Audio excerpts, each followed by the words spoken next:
The news begins in West Africa, where President Bola Tinubu and Vice President Kashim Shettima met with the 36 state governors and the ministers, Federal Capital Territory Nyesom Wike at the State House in Abuja on Thursday. Now, the meeting was necessitated by the rising price of food items, insecurity, delayed and non-payment of salaries, gratuities owed workers, retirees and pensioners, amongst other issues. President Tinubu informed the governors that the federal government will work with them and the National Assembly towards putting in place a mechanism that will engender state police instead of vigilantes that are being used in some states.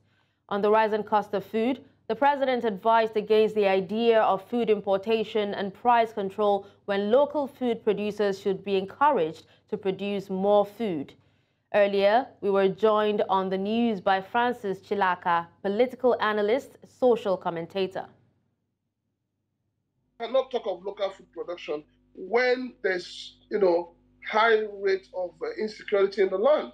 When a situation where farmers cannot go to their farms, a situation where even those who go to their farms are forced to pay tax to terrorists, bandits, hoodlums, name it. So it's not just a matter of sitting down and saying you want to collaborate. The point is, have you addressed the real issue why there's low food production in the land? It's simple. Insecurity.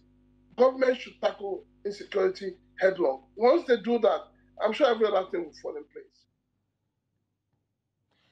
Nigerians may be in for tougher times in the country and also the coming days as the country's inflation rate continues to rise. It now stands at 29.90%, up from 28.92% in the previous month. Meanwhile, in the face of this, the Sultan of Sokoto, Muhammad Abubakar, has lamented the economic hardship in the country, saying Nigerians were frustrated and hungry. Speaking at the 6th Executive Committee meeting of the Northern Traditional Rulers Council, which was held in Kaduna State, he said insecurity and poverty were the major issues causing trouble in the northern part of the country. The Sultan said traditional rulers owed it a duty to Nigerians who believed in the traditional institutions to bring solution to the various problems facing the country. Earlier, Elvis Akpobi, Executive Director, Not Too Young to Lead Initiative, spoke to us on this.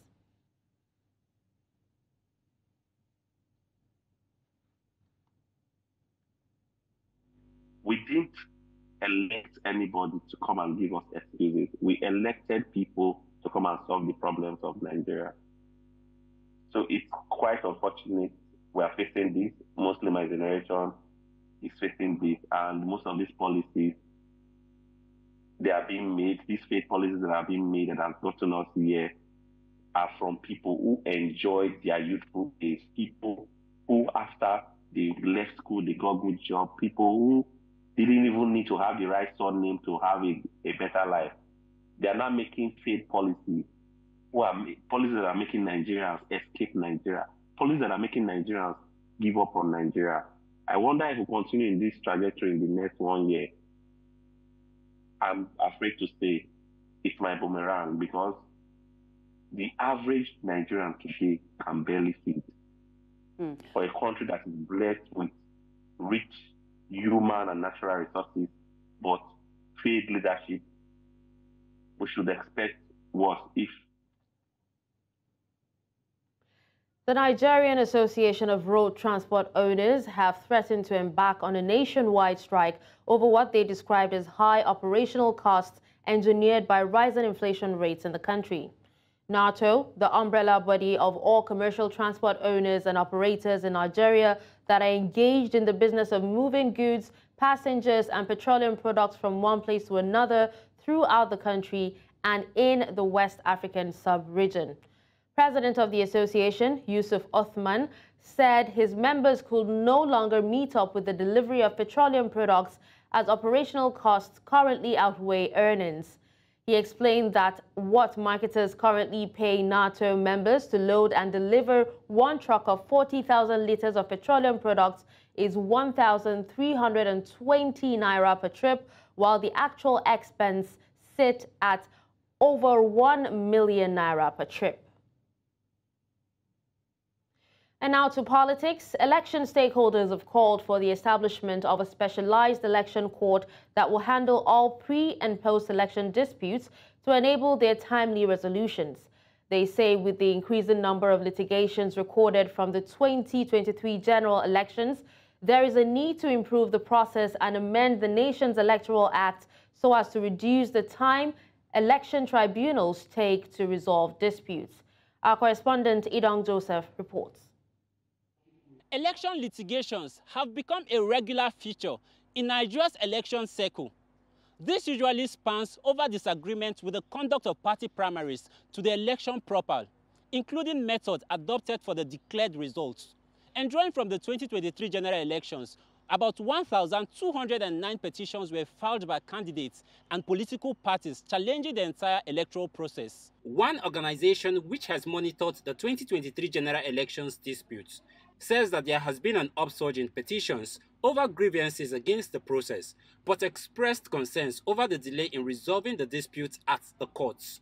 The whole process of court is a difficult process to prove your case and win at the court because the whole process is cumbersome. One of the things we want to see is that justice is thoroughly done, not on the basis of technicality, on the basis of the substance of the matter. At this panel discussion, which reviewed the entire litigation process of some election dispute cases, stakeholders here say the conflicting decision between the electoral body and the judiciary is eroding confidence on the electoral process. Whether the ballot box, should be the final determinant of an election, or the courtroom should be the final determinant, because I think, as a commission, it needs to be recognized that the two elements are part of a single legal process.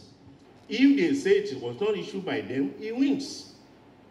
If they say that this is the authentic certificate we issued to this man, that is the end of the petition. So in that case, you cannot say it is the court that is returning somebody as winner of the election. No. The executive director of Kim Park's Development Initiative is calling for a special court to lessen the overwhelming caseload of election disputes. What we have now, where you have loads of cases and the court is busy for 2 years handling the election matter and then abandon their regular job, is it a sustainable process? So we should be looking at probably we have a special court for electoral matters because it looks like it has come to stay. Stakeholders have called for a review of current legislation to reduce the litigation timeline, as they say this is too long when placed side by side with the swearing-in of candidates. In Abuja for News Central, I am Idong Joseph. All right, welcome back and thank you for staying with us. You're still watching News Central now. And now we will be linking up with our correspondent, Bernard Akede. He's in Edo State, and we will be discussing, about the preparedness of the primaries amidst the economic challenges. Hello, Bernard. Thank you so much for joining me at this time. How are you doing, and how is the heat? Thank you so much, Dasha. And the heat is at least 36 or 37 degrees. It's something I remember from way back, but I didn't think it was so hot. I'm back at home, as a matter of fact. This is homecoming. Yeah. I'm in my hometown in Edo State, and yes. How does it feel being back, and what is the mood like in preparation for the governorship primaries? Well, I think the preparation for the primaries here, there's a little bit of excitement for some, and then there are those who are not exactly excited, and you can guess why. The economic challenges in the country is actually biting hard on people, all around. I spoke to someone who's a trader from the east, but he's settled here in Auchi area in Edo State, and he's complained about how hard things are, and that he's even surprised that the politicians are still thinking about running the primaries, even with the economic challenges. But of course, as they say, regardless of what happens in showbiz, they say the show must go on. So, of course, the primaries will still go on. But he and other people are just asking and hoping that whoever it is that gets into power and becomes the governor of the state in a few months will definitely do something or some things to make changes that would improve the lives of the citizens here in the state. Well, but do you think that despite the economic challenges and the difficulty in getting from one place to another, that the people of, the state will be able to come out en masse to, vote? Well, the belief is that when the elections eventually do come, the people will come out to vote. Some are hoping that by then things would have been better. For now, the primaries that are forthcoming, the people have their eyes and their ears, well, ears on the ground, and their eyes are really looking forward. For the All Progressives Congress, they have about 12 candidates who are contesting, and then the primaries is just tomorrow, actually. The people are saying that they actually would like to come up because they want to make changes as regards who would lead them. But for now, they just have their representatives in the various parties choosing who would become the party's preferred choice. And they hope that those preferred choice or choices will represent them properly come the election itself in a few months. All right, so talking about choices, Bernard, are there any favorites to win the primaries for the All Progressives Congress? So I spoke to a gentleman earlier. His name is Blessing. He's a trader here in the Jetu market. And I asked him, okay, he's actually here with me now. I asked him earlier that here in Edo North, there are about 3 or 4 preferred candidates or candidates running for the party here, for the All Progressives Congress. Who are those 3 and what do you think about them? We have Honorable Danko Anamero. Presently is a sitting rep. Then we have Prince Clement Aigba from the same Isako Central with the Honorable. Then we have Blessing Agbonwere from Isako Central. Then the other 2 are from Isako East. Okay. And among these ones, do you think there's any favorite that the people think has maybe the strongest chance of becoming the party's representative? From my own opinion, because from what is going on, the 3 of them, they are big politicians. So I don't really know who they are going to give. But the 3 of them is a big tussle between the 3 of them. So I don't know who's going to emerge. All right. Thank you very much. You're welcome. Okay. So, well, you heard it from Blessing. Of all those 5 names that he mentioned, 3 of them are, will I say, top runners for the All Progressives Congress. Of those 3, it's possible that one of them will be the party's favorite or preferred candidate who will fly the party's flag come the governorship elections. All right. Now, just before we let you go, Bernard, from those people who you've actually spoken to and from, a word on ground, and you did say earlier that people cannot wait to vote in, someone who would actually, make their lives a lot easier. But what would you say are the needs of the people, there as they prepare to elect the new governor? This same gentleman I spoke to earlier, Blessing, did mention, and I think it's worthy of note, that this area we are is where Honorable Adams Oshomole, the former governor of the state, is from. And he did some things. You can see behind me there are street lights. The road is good. That's one plus. But now they are asking for factories, like he said. This community is blessed with youthful population. But many of the youths don't exactly have, tangible things they are doing, apart from those who are businessmen and women, like Blessing I spoke to here. He's saying that they would love if the incoming governor can help with job opportunities, precisely factories where people can put their youthful strength to work. But are the youths ready to work if the factories and daily livings for themselves and their families? Bernard, what I was asking was, are the youths actually ready to work when the factories actually come? Well, I would just say build the factories first and let's see if they come or not. I don't think anybody would refuse to make earnings or make a living when he or she has the opportunities. So first of all, the government should play their part by putting those factories in place, and then let's see if the youth will not play their own part by actually coming out to work. If they don't, then the joke is on them. All right. Well, thank you so much, Bernard Akede, News Central correspondent, for joining me all the way from Edo State. Thank you so much. Thank you for having me. All right, away from that, luck ran out of an alleged notorious drug baroness in Umuahia after the Homeland Security, in conjunction with the National Drug Law Enforcement Agency, busted her den. Identified as Adobe Nweke, she's said to be the daughter of the notorious Joe King Jaguar, who is now late. News Central's Chinwe Ogele now reports.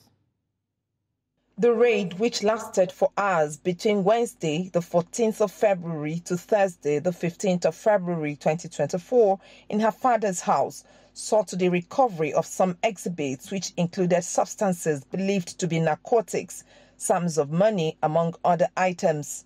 During the sting operation, some other suspects were also arrested. Of the governor of Abia State on Homeland Security, in collaboration with the National Drug Law Enforcement Agency, NDLEA, Abia State Command conducted a successful joint operation on the premises of one Miss Adobe Nweke at number 23 Arochukwu Street by Calabar Road, Umuahia, where the joint team seized a very, very large amount of prohibited drugs. According to the Senior Special Assistant to Governor Alex Oti on Homeland Security, Mr. Chukwunenye Alajemba, the state government will not tolerate any form of vice in any guise, hence would go any length to fish out all those causing threats to life in the state. Abia State is not a safe haven for any criminal. No drug lord is allowed to exist here in Abia State. This is the command of the governor of Abia State, and this is a command that we must all take. Today, Umuahia is going to heave a very good sigh of relief because this woman has ravaged our sons and our daughters. People are dying from drugs. Also, the Deputy Governor, Mr. Ikechukwu Emeto, warned all such persons who peddle hard drugs in the state to desist forthwith or carry their trade elsewhere. Stay away from Abia State. We don't need you. You are not part of the development of the state. We need peace-loving people, those that want to develop the state. Drugs can't develop Abia State. We want our youth to be safe and very useful to the government of Abia State. This situation is not new to the family of Adobe Nweke, who was said to be a lawyer, as her late father was a constant visitor of the prisons when he was alive for the same offences. In Umuahia for News Central, Chinwe Ugele. All right, moving away from that, Nigeria's federal government says it has met with governors over the rising insecurity in the country, and both parties are considering the adoption of state policing as a possibility. Nigeria's Minister of Information and National Orientation, while speaking to State House correspondents after the meeting in Abuja, says that government has also agreed to come down hard on persons found culpable of rising prices by hoarding grains and essential commodities. Now, to discuss this further, we are joined by Kach Ononuju, a security expert. Hello, Kach. Thank you so much for joining me at this time. Thank you very much for having me. You're welcome. All right, so what specific measures were discussed during the meeting between the federal government and the state governors to address the escalating insecurity in Nigeria? And how does the potential adoption of state policing factor into these measures being discussed? Well, it's a very simple process. One, the government now understands and agrees that the Fulani war across West Africa has finally bettered in Nigeria. And because of we have seen the way Buhari has compromised the security services, that's why you cannot see any effective reaction from the security services. So instead of allowing indigenous people to now rush to self-help, the government believes in the local area, it is best that the governors take charge to establish police and security units to actually counter this. Because take Abuja, for instance, where because of the fear of that compromise, the government had to now call back Commissioner Ben Igwe for his works previously at SARS. So now please become Commissioner of Police. In the last 1 week, Abuja has been, well taken care of, and we can say we've not seen the upsurge in that crisis. A lot of the kidnappers, when you catch them, you will. Hello, Kach, are you there? Because the takings from kidnappings are seen to be kept in a collective place. A lot of them are confessing that they have sponsors and mentors who are sending them to do this. And some of these sponsors have been infused in government. Don't forget, under the Buhari administration, they were being given money to fund what they are doing. And when they don't get enough, they engage in kidnappings as a way to fund what they are doing. All right. Because Kach. so. All right, yes, Kach, go on. Now, in light of the discussions on tackling rising prices caused by hoarding of grains and also essential commodities, now we already heard that in the FCT, some supermarkets are actually being closed already. But could you provide more details on the strategies that the government is considering to come down hard on the individuals found culpable of this? That is just an issue you're discussing. I would rather like to mention it holistically. Okay. I believe currently Tinubu has not shown that willingness to actually interrogate corruption. If Tinubu shows the political will to interrogate corruption, we will know. And he knows that is not just about, going to show up, going to warehouses. Those things are deceptive. Let him tackle corruption. The 29 trillion printed by Mefele and Buhari are still in the hands of those who looted it. So if they have it and they are willing to use it to mop up every dollar they see in the economy, you will continue to see the pressure on the Naira sustained. So don't talk about warehouses. I don't want to discuss. All right, now let's go back to security, Kach. How does the federal government envision the role of state policing, especially in enhancing, overall security in Nigeria? I'm asking because I want to know if there are particular challenges or considerations that were highlighted during the meeting regarding the implementation of state policing. The state policing, for it to work, you need the buy-in of the state governor because they are the ones that work on the House of Assembly. Also tell their members of the National Assembly about the direction and principle of state policy and where we wish to go to. That's one. Two, most importantly, we have found out that the current police system has been compromised. So when you saw President Buhari, just look at the police, for instance. Buhari's embrace of nepotism is the reason you needed to promote Commissioner Mba about 2 steps before you could find a Southeasterner inside the Nigerian police. So he has so damaged the Nigerian police and the security architecture that we cannot trust the current federal police system. And that's why people believe in order to prevent indigenous people from resorting to self-help, allow state policing so that local people will now be employed and funded by the governors who will now protect their areas. The national police system currently has been undermined as Tinubu's security advisor said that the country was bankrupted. It wasn't just bankrupted only in money, it was also bankrupted in relation to our security architecture and also our political life. Of course, INEC itself is also bankrupted. A lot is bankrupted, so we need to start to rebuild the country. There's a need for state police. We cannot trust the current national security architecture. They have been compromised by President Buhari's nepotism. That's why we need only now to resort to state policing in order to prevent the people from resorting to self-help. Kach Ononuju, for joining me on the news with your thoughts and also your opinion on this issue. Thank you so much. We appreciate you for your time. For having me. Thank you for staying with us. Now, the postponement of the presidential election in Senegal, which has now been overturned by the Constitutional Council, has plunged the once stable West African nation into an unprecedented political crisis and is now affecting the economy. Companies like Carpide, a goods and meal delivery enterprise in Dakar, which employs nearly 70 people, and the frequent internet outages and the bans on two-wheeled vehicles during calls for demonstrations are preventing it from operating normally.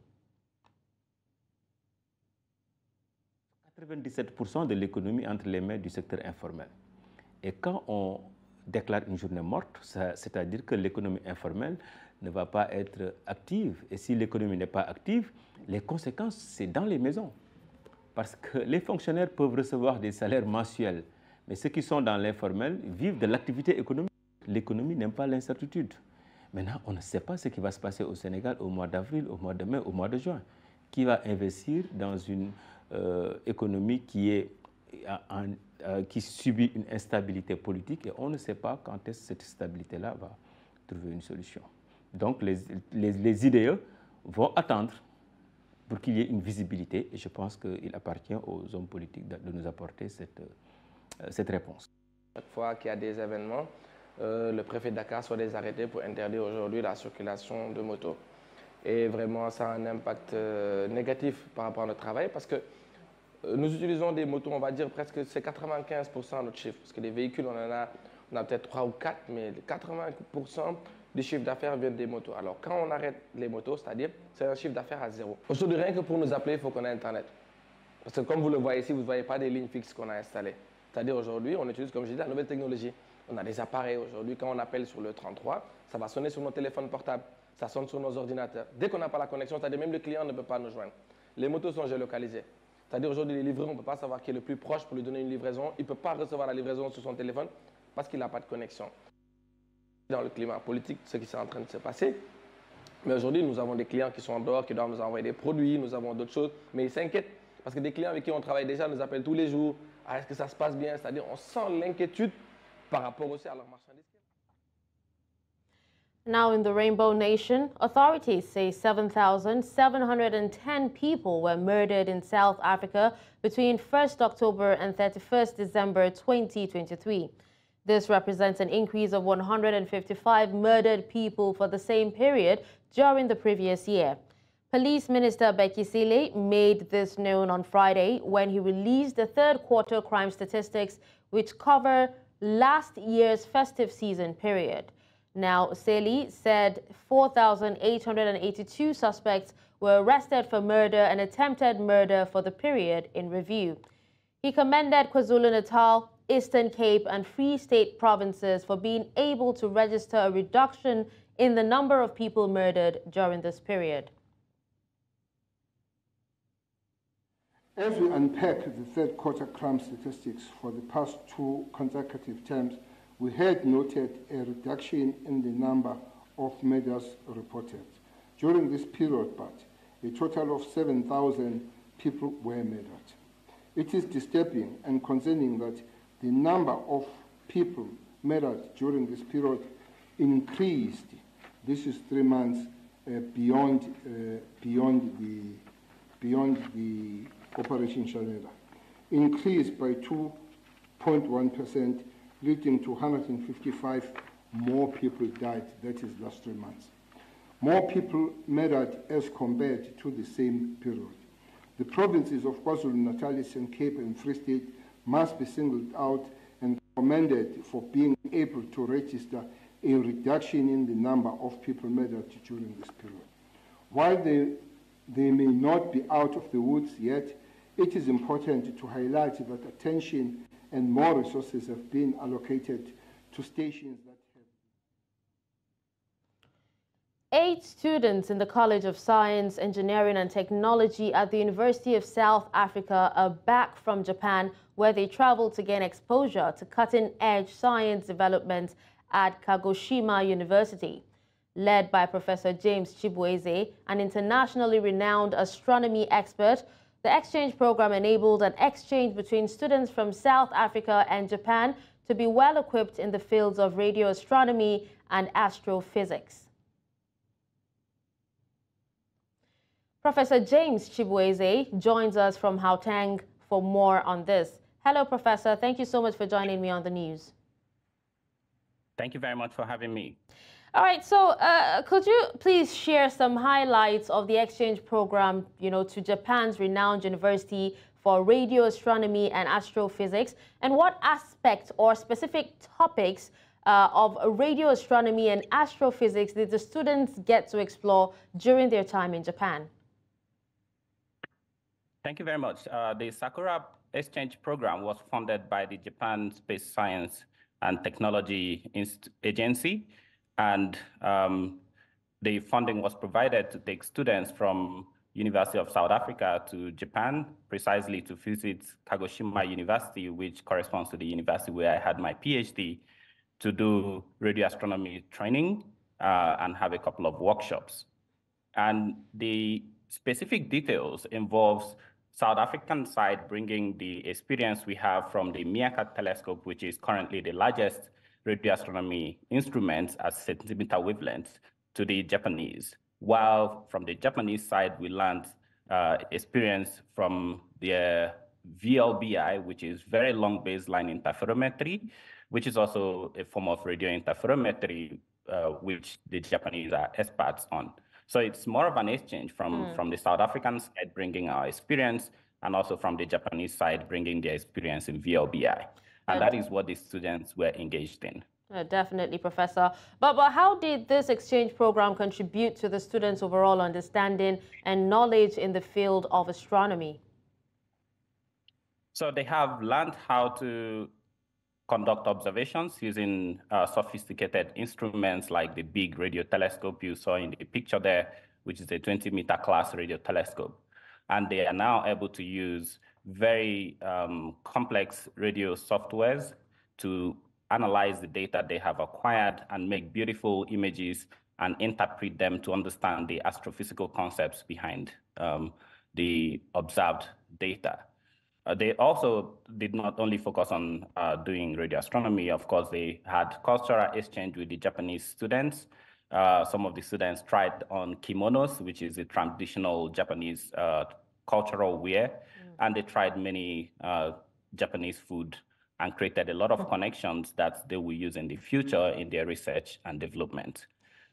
You can see experiences from hands-on building their own small telescope right in the workshops and then testing them out, and also visiting one of the 2 rocket centers in Japan. So it was a wholesome experience for the students. At least they know now that they are not isolated in doing astronomy. They can always liaise with their friends around the globe, including Japan, in their quest for knowledge in astronomy. Well, it seems like in addition to expanding their knowledge, the students did have some fun as well. But in your professional opinion, Professor, what are the key benefits of such international exchange programs for aspiring astronomers and astrophysicists? It does boost the confidence of the students that they are not alone in tackling this difficult challenge of answering life-challenging questions like, where do we come from? Are we alone in the universe? What is our galaxy made up of? So the students tackle these questions from South Africa. Of course, I'm Nigerian. I have students from Nigeria who are also trying to answer these questions. First, it gives them that impression that they are not alone. They can always work together with their friends. Secondly, it exposes them to state-of-the-art technology with which we conduct research. And then, of course, thirdly, increases international collaboration between students on this part of the world and also students outside our continent. Okay. Well, thank you so much, Professor Chibueze, for joining me on the news and speaking on this. We appreciate you for your time. Thank you very much for having me. You're welcome. Welcome back, and thank you for staying with us. Now, Russian opposition leader Alexei Navalny has died in Arctic prison colony where he was serving a 19-year term. The prison service said Navalny lost consciousness after a walk and could not be revived by medics. The 47-year-old was Russia's most prominent opposition leader and won a huge following with his criticism of corruption in Vladimir Putin's Russia. Now, Russia's investigative committee has opened an investigation into the death. Navalny's press secretary, Kira Yarmysh, said his team had not been informed of his death. Take a listen to Navalny in one of his last public appearances.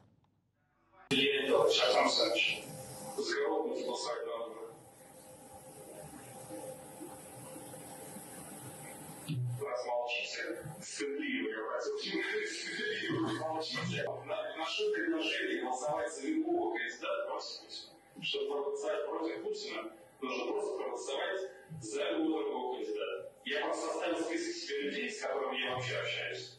И поставил социалистический кандидат, собственно, каждому из них дам рекомендации. Поэтому я эту рекомендацию доливал. Вас услышали.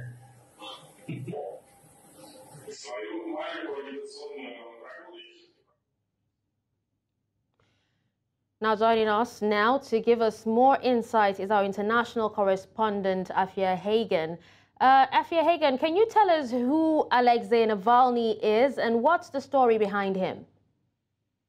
Well, Alexei Navalny was probably Vladimir Putin, that's the president of Russia, probably his fiercest critic, his most famous critic, probably his harshest critic as well. Now, he was a charismatic opposition leader whose videos into investigations into corruption at the heart of the Putin government gained him tens of millions of followers. He ran for president in 2018, but he was barred from the vote because Russia and Putin felt that he would potentially be too popular. He used to garner thousands of people, would come out on the street to support him in his protests against Putin and against Russian corruption. Now, in 2020, he was poisoned in Siberia, and he was poisoned by having poison put in his underwear by Russian agents. And he actually managed to get one of the Russian agents to confess to doing this on tape in one of these investigations that he was so famous for. He was taken to Germany for treatment where he recovered, but then upon going back to Russia, he was jailed and he was sent to this penal colony about 1,000 miles away from the capital of Russia, near the Arctic Circle, a very harsh prison that he was in. And it's thought that he was taking a walk yesterday, started to feel unwell, collapsed and died. Now, he was last seen actually yesterday in a video that was taken where he was talking to judges, making jokes about the penal colony, how cold it was up there, talking about his outfit. And now it seems that Alexei Navalny has died in that very prison. All right, Afia, but what has been the reaction, to his death? Well, there is the Munich Security Conference that is taking place in Germany today, and lots of world leaders have gathered there. And there has been a real outpouring of sympathy and grief for Alexei Navalny and for his family. His wife is actually in attendance at that conference, Yulia, and she said, "I don't know whether to believe or not this terrible news that we only received from Russian government sources." She said, "For many years, we cannot trust Putin and the Putin government. They always lie." She went on to say, "But if this is true, I want Putin and everyone around him to know that they will be held accountable for everything they did to our country, to my family, and this day will come very soon." She ended by saying, "I want to call on the international community and all people to unite and defeat this evil." So that's Yulia Navalny, Alexei Navalny's wife. U.S. Secretary of State Antony Blinken has said that if Navalny's death is confirmed, it underscores the weakness and the rot at the heart of the system that Putin has built. Kamala Harris, who's in attendance at that conference, the Vice President of the United States, said this is a further sign of Putin's brutality. And whatever story they tell us, let us be clear that Russia is possible. The EU holds the Russian regime responsible for Navalny's death. That's according to the European Council President Charles Michel, and he said the bloc considers the Russian regime to bear sole responsibility for Navalny's tragic death. Well, thank you so much, Afia Hagen, for joining us and also giving us an update on Navalny's death. That was our international correspondent, Afia Hagen. And that's all at this hour. But before we go, let's take another look at some of our top stories. We told you that President Bola Tinubu meets Nigeria's 36 governors over rising food prices, rules out food importation. We also told you that over 7,000 murders occurred in fourth quarter of 2023 in South Africa. And finally, you heard that Russian opposition leader Alexei Navalny dies in prison.